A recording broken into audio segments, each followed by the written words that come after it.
Deputy CM Pawan Kalyan కొత్త కార్యక్రమానికి శ్రీకారం చుట్టారు. గ్రామీణ ప్రజల సమస్యలను నేరుగా తెలుసుకునేందుకు మన ఊరు మాట మంతి అనే కార్యక్రమాన్ని ప్రారంభించారు. సినిమా థియేటర్లో డాల్బీ సౌండ్తో ప్రజల సమస్యలను వర్చువల్గా అధికారులతో కలిసి వింటున్న పవన్ కళ్యాణ్ సత్వరం పరిష్కార దిశగా అడుగులు వేస్తున్నారు. తొలిసారిగా ఈ కార్యక్రమం శ్రీకాకుళం జిల్లా టెక్కలి భవానీ థియేటర్ వేదికగా జరిగింది. రావివలస పంచాయతీ ప్రజలతో పవన్ కళ్యాణ్ మంగళగిరిలోని క్యాంపు కార్యాలయం నుంచి వర్చువల్ విధానంలో మాట్లాడారు.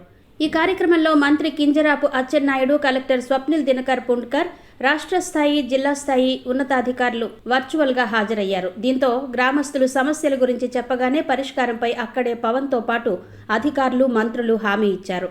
రావివలస పంచాయతీకి మొత్తంగా 15 కోట్ల మేర అభివృద్ధికి నిధులు మంజూరు చేశారు.